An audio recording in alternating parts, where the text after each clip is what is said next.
राधे राधे। आशा करती हूँ कि आप सभी लोग खुश होंगे, स्वस्थ होंगे, मस्त होंगे। आज मैं आप लोगों को कार्तिक माह में 8 वार की कथा सुनाने जा रही हूँ।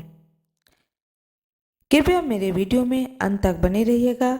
वीडियो पसंद आए तो कृपया लाइक ज़रूर कर दीजिएगा, चैनल को सब्सक्राइब कर दीजिएगा, बेल आइकन दबाना ना भूलिएगा। एक गांव में एक माँ और बेटा रहते थे और बहू भी साथ में रहती थी। एक दिन माँ सुबह गंगा स्नान के लिए जा रही थी तो बहू से कह दी कि मेरे बेटे को सुबह रोटी दे देना। उसने कहा ठीक है, मैं दे दूंगी। सुबह जब बेटा उठा तो बोला कि माँ मुझे रोटी दो। यह सुनकर के उसकी पत्नी आई और बोली कि न तो तुम्हारी माँ है यहाँ और न ही रोटी, कुछ कमा कर लाओगे तो ही मैं रोटी दूंगी। वह बोला, भगवान मैं तो कमाना ही नहीं जानता हूँ। लेकिन बहू नहीं मानी।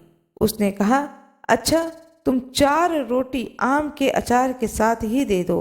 बहू ने 4 रोटी बनाई और अपने पति को दे दी। वह रोटी लेकर के कुएं के मुंडेर पर आकर के बैठ गया और भगवान राम को याद करने लगा और भगवान श्री राम से कहने लगा कि हे प्रभु राम, मुझे कमाना नहीं आता है, मैं कमाना नहीं जानता हूँ। बार बार उसके प्रार्थना करने पर भगवान श्री राम ब्राह्मण का वेश बना करके आ गए और कहने लगे कि तुम इतने उदास क्यों बैठे हो। वह बोला, मेरी पत्नी ने कहा है कि जब तक कि तुम कमाकर कुछ लाओगे नहीं तो रोटी भी नहीं मिलेगी, लेकिन मैं तो कमाना जानता ही नहीं हूँ।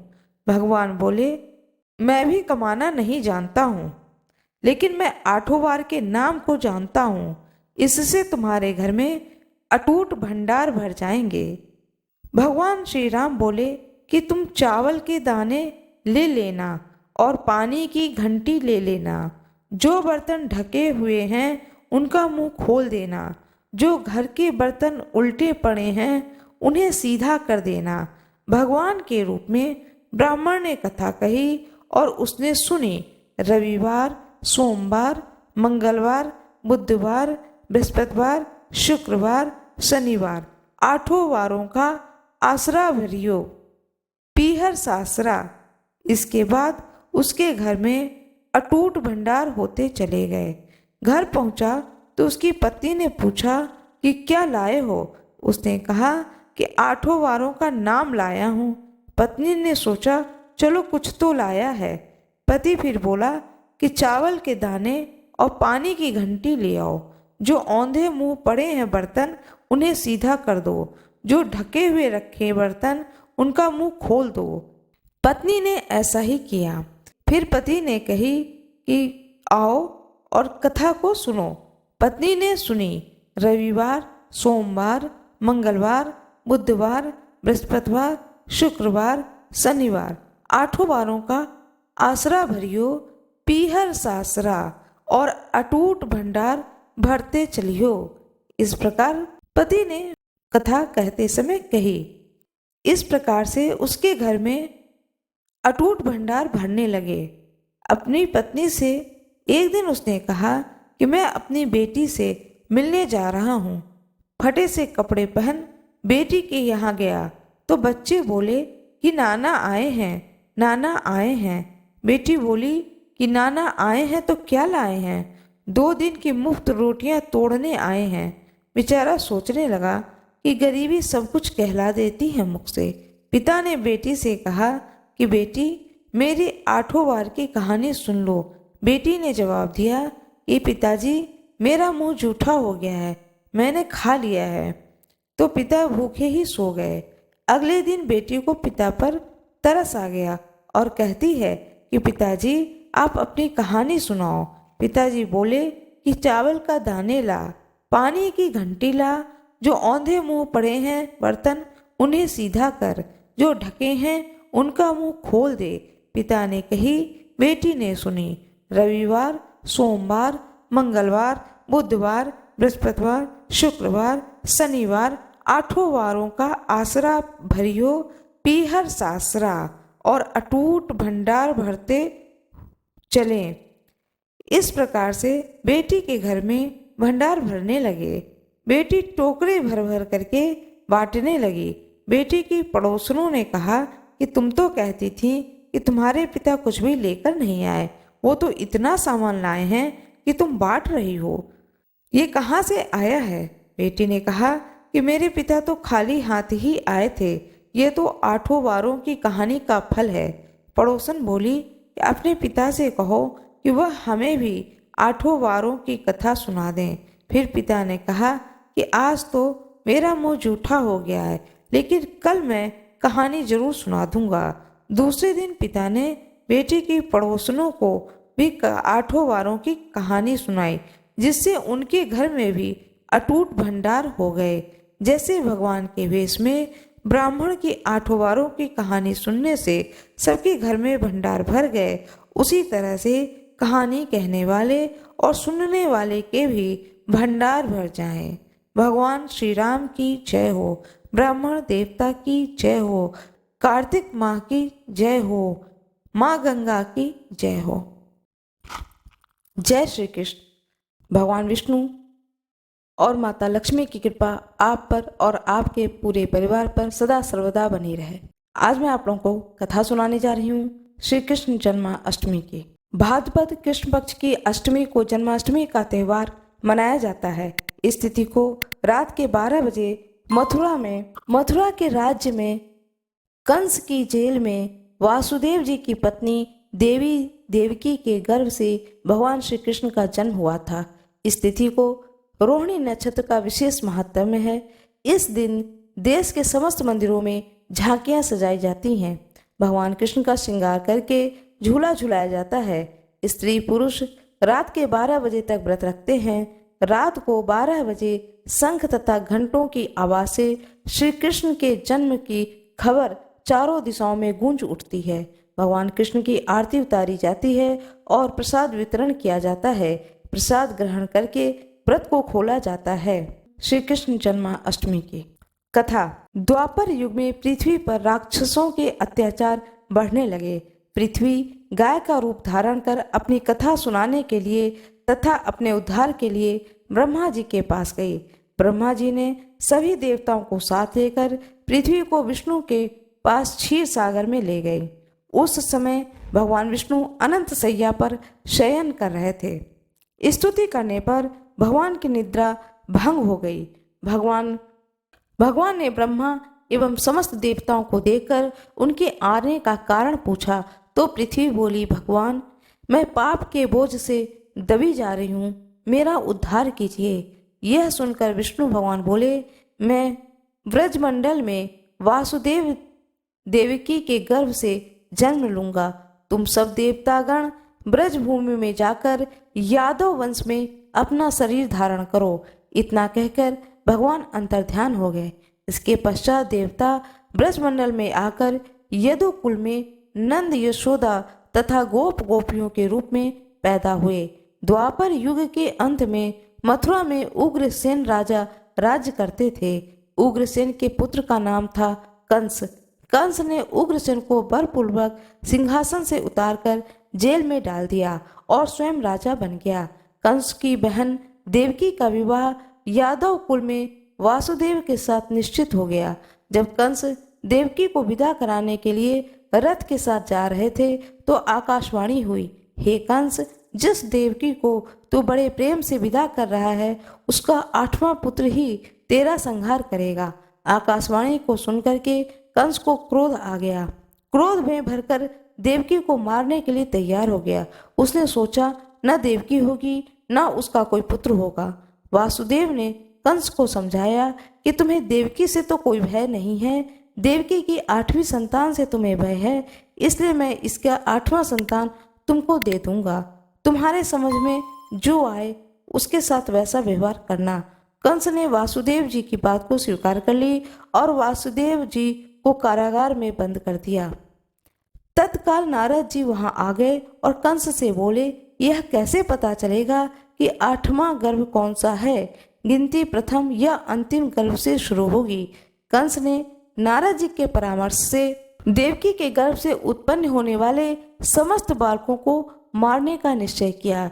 इस प्रकार एक एक करके कंस ने देवकी के 7 बालकों को निर्दयता पूर्वक मार डाला। भाद्रपद कृष्ण पक्ष की अष्टमी को रोहिणी नक्षत्र में श्री कृष्ण भगवान का जन्म हुआ। उनके जन्म लेते ही जेल के अंदर प्रकाश फैल गया। वासुदेव देवकी के सामने शंख, चक्र एवं पद्मधारी चतुर्भुज भगवान ने अपना रूप प्रकट कर कहा कि अब मैं बालक का रूप धारण करता हूँ, तो मुझे तत्काल गोकुल में नंद के यहाँ पहुँचा दो और उनके यहाँ अभी अभी जन्मी हुई कन्या को लाकर कंस को दो। तत्काल वासुदेव जी की हथकड़ी खुल गई, दरवाजे अपने आप खुल गए, पहरेदार सो गए। वासुदेव जी कृष्ण को सूप में रखकर गोकुल को चल दिए। रास्ते में श्री कृष्ण के चरणों को स्पर्श करने के लिए यमुना जी बढ़ने लगीं। भगवान ने अपने पैर लटका दिए। चरण छूने के बाद यमुना जी घट गईं। वासुदेव यमुना पार कर गोकुल में नंद के यहाँ गए। बालक कृष्ण को यशोदा जी के बगल में सुलाकर कन्या को लेकर वापस कारागार में आ गए। जेल के दरवाजे पूर्ववत बंद हो गए। वासुदेव जी के हाथों में हथकड़ियां पड़ गईं। पहरेदार जाग गए। कन्या के रोने पर कंस को खबर दी गई। कंस ने कारागार में आकर कन्या को लेकर पत्थर पर पटककर मारना चाहा, पर वह कंस के हाथ से छूटकर आकाश में उड़ गई और देवी का रूप धारण कर बोली, हे कंस, मुझे मारने से क्या लाभ? तुझे मारने वाला तो गोकुल में पहुंच चुका है। यह दृश्य देखकर कंस हतप्रभ और व्याकुल हो गया। कंस ने श्री कृष्ण को मारने के लिए अनेक दैत्य भेजे। श्री कृष्ण ने अपनी अलौकिक लीला से सारे दैत्यों को मार डाला। बड़े होने पर कंस को मारकर उग्रसेन को राजगद्दी पर बिठाया। तभी से श्री कृष्ण की जन्मतिथि को सारे देश में बड़े हर्ष उल्लास से मनाया जाता है। बोलिए भगवान श्री कृष्ण की जय हो, भगवान विष्णु की जय हो, माता लक्ष्मी की जय हो, राधा रानी की जय हो। मेरा यह वीडियो कैसा लगा कृपया कमेंट बॉक्स में जरूर बताएं। राधे राधे कमेंट बॉक्स में जरूर लिख दें। वीडियो को लाइक करना ना भूलें। अब मैं आप लोगों को कथा सुनाने जा रही हूँ। एक साहूकार थे, उनके 7 बेटे थे। साहूकार ने एक तालाब बनवाया, लेकिन 12 वर्ष तक तालाब में पानी नहीं भरा। तब साहूकार बहुत परेशान हो गए। उन्होंने सोचा कि क्या बात है, मेरा यह तालाब क्यों नहीं भरता है। बहुत परेशान जब हो गए तब उन्होंने पंडितों को बुलवाया और उनसे पूछा कि क्या बात है, मेरा यह तालाब क्यों नहीं भरता है। तब पंडितों ने कहा कि आप बड़े बेटे की बलि दें, यह बड़े पोते की बलि चढ़ाने से तालाब भरेगा। साहूकार ने सोचा कि यह मैं कैसे करूं, कैसे मैं अपने बड़े बेटे को बलि दे दूं और किस तरह से अपने बड़े पोते का बलि दे दूं, और बलि देने के बाद में यह तालाब तभी भरेगा जब मैं बलि दूंगा। साहूकार बड़ा ही सोच में पड़ गया। फिर भी उसने अपने जी को कड़ा किया और कड़ा करने के बाद में उसे अपनी बड़ी बहू को पीहर भेज दिया। और जब बहू पीहर चली गई, पोते को उसने रोक लिया और रोकने के बाद में अपने बड़े पोते की बलि चढ़ा दी। जब बड़े पोते की बलि चढ़ गई तब घनघोर छटा आई और खूब बारिश हुई। जब खूब बारिश हुई तो तालाब भर गया। जब तालाब भर गया तब साहूकार अपनी पत्नी के साथ में उस तालाब को पूजा करने के लिए घर से निकले। जब घर से निकलने लगे तब साहूकार ने अपनी दासी से बोले कि गौवा धनुआ चने मोठ, गौवा धनुआ उनका कहने का अर्थ था चने मोठ को बना ले। साहूकार की गाय के बच्चे का नाम भी ग्यूला धनुआ था। उन्होंने उस दासी ने गाय के बच्चे को ग्यूला धनुआ समझ करके पका दिया। जब साहूकार और साहूकारनी गाजे बाजे के साथ तालाब में पूजा करने पहुंची तो वहां पर उन्होंने देखा कि यहाँ पर मेरा बेटे है, बहू है और साथ में वह पोता भी है जिसको उन्होंने बलि चढ़ा दी थी। साहूकार ने सोचा मैंने तो अपने पोते की बलि चढ़ा दी है, तो यह मेरा पोता यहाँ पर कैसे आ गया। वह पास में जाकर देखा तो देखा कि मेरे पोता जो कि गोबर से बिल्कुल सना हुआ है, पूरे शरीर में उसके गोबर लिपटा हुआ है और वह भी पानी में तालाब में कूद रहा है जैसे सभी बच्चे तालाब के पानी में कूद रहे हैं। इसको देख करके साहूकार बहुत ही चकित हुआ, उसे बड़ा ही आश्चर्य हुआ। साहूकार ने सोचा कि मैंने तो पोते की बलि दे दी थी तब तालाब भरा, लेकिन गाय माता ने मेरी लाज रख ली और मेरे पोते को जीवित कर दिया और मुझे मेरा पोता वापस दे दिया। घर वापस आकर दासी से पूछा कि गाय का बच्चा कहाँ है। दासी बोली, आपने गेउला धनुआ को पकाने के लिए कहा था तो मैंने तो उसे पका दिया। तो साहूकार ने कहा कि पापनी, तूने यह क्या किया?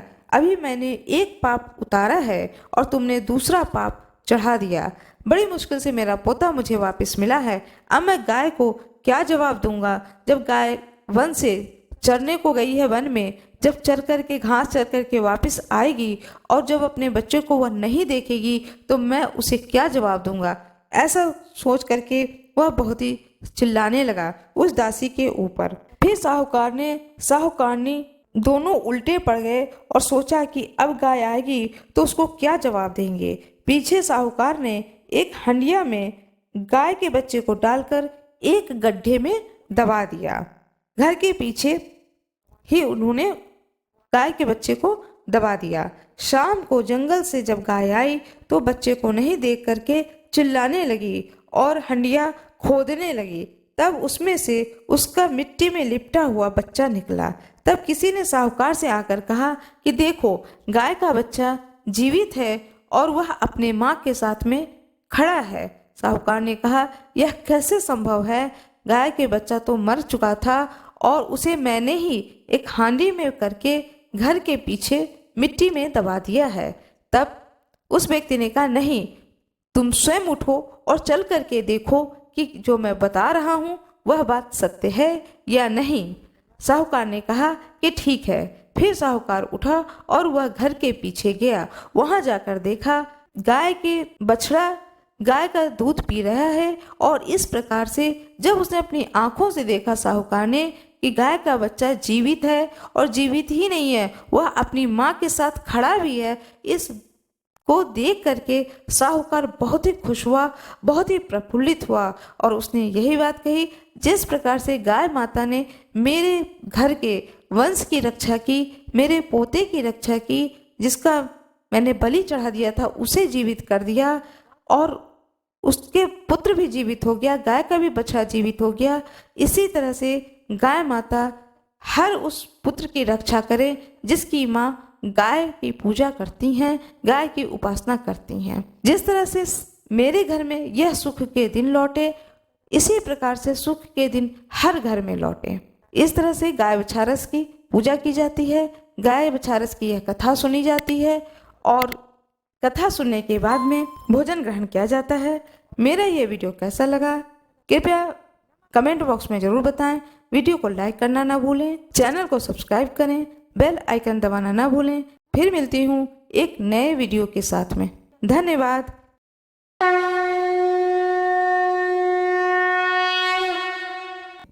अपने हाथ में पुष्प और अक्षत ले लें और कथा का रसपान करें।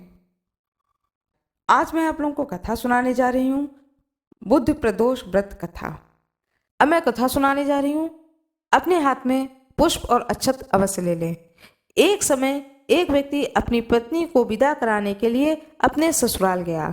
वहां पर कुछ दिन रहने के बाद में उसने अपने सास ससुर से अपनी पत्नी को विदा करने के लिए कहा, किंतु सबने कहा कि आज बुधवार का दिन है, आज के दिन गमन नहीं करते हैं। वह व्यक्ति नहीं माना और हट कर बैठा कि बुधवार के ही दिन अपनी पत्नी को विदा करके मैं ले जाऊंगा। अंत में उसकी पत्नी की विदा कर दी गई और वह नगर को चल पड़ा। राह में उसकी पत्नी को प्यास लगी तो उसने अपने पति से कहा कि मुझे बहुत जोर से प्यास लगी है। तब वह व्यक्ति लोटा लेकर रथ से उतरकर जल लेने चला गया। जैसे ही वह व्यक्ति पानी लेकर अपनी पत्नी के निकट आया तो वह यह देखकर आश्चर्यचकित रह गया कि ठीक उसकी ही जैसी सूरत वाला, उसकी जैसी ही वेशभूषा वाला एक व्यक्ति उसके पत्नी के साथ रथ में बैठा हुआ है। उसको अत्यंत क्रोध आया और उसने कहा कि तू कौन है जो मेरी पत्नी के निकट कैसे बैठा है? दूसरा व्यक्ति बोला, यह मेरी पत्नी है, मैं अभी अभी ससुराल से विदा कराकर ला रहा हूँ। वे दोनों व्यक्ति आपस में झगड़ने लगे।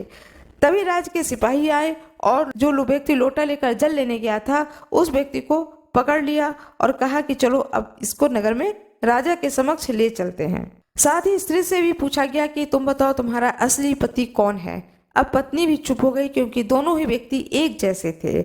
वह किसी प्रकार अपने पति को नहीं पहचान सकी। तब वह पत्नी, वह स्त्री बुधवार भगवान को याद करने लगी, गणेश भगवान को याद करने लगी।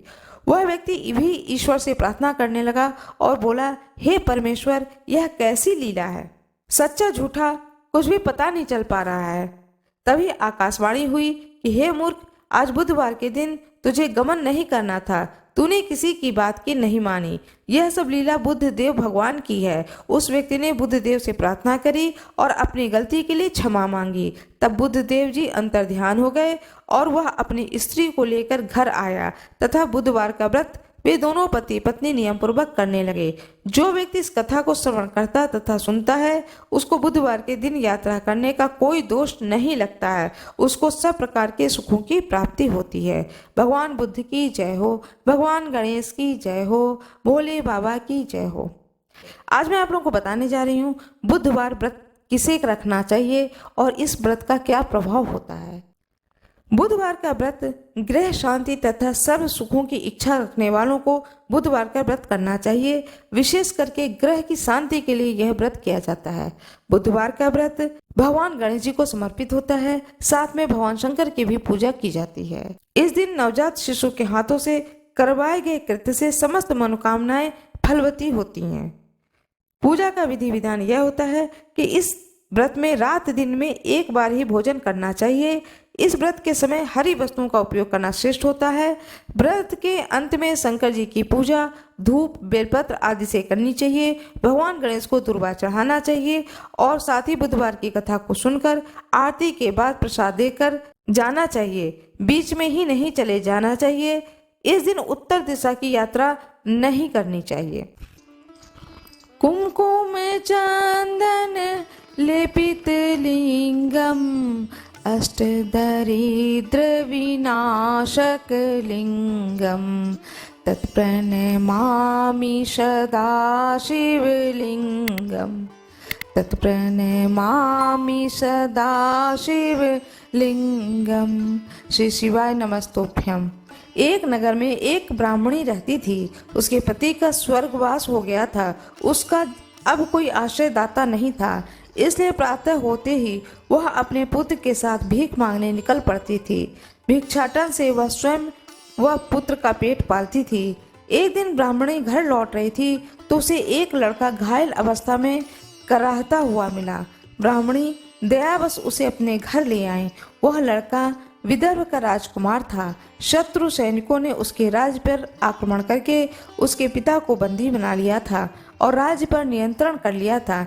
इसलिए वह राजकुमार इधर उधर भटक रहा था। राजकुमार ब्राह्मण पुत्र के साथ ब्राह्मणी के घर में रहने लगा। तभी एक दिन अंशुमति नामक एक गंधर्व कन्या ने उस राजकुमार को देखा तो वह उस पर मोहित हो गई। अगले दिन अंशुमति अपने माता पिता को राजकुमार से मिलाने लाई। उन्हें भी राजकुमार पसंद आ गया।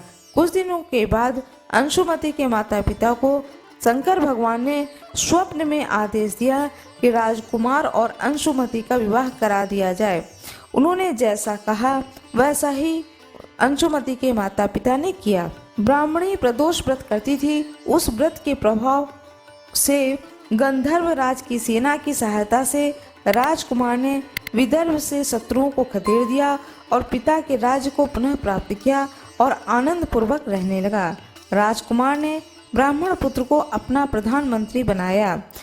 ब्राह्मणी के प्रदोष व्रत के महात्म्य से जैसे राजकुमार और ब्राह्मण पुत्र दोनों ही के दिन फिरे, वैसे ही भगवान शंकर अपने दूसरे भक्तों के दिन भी फेरते हैं।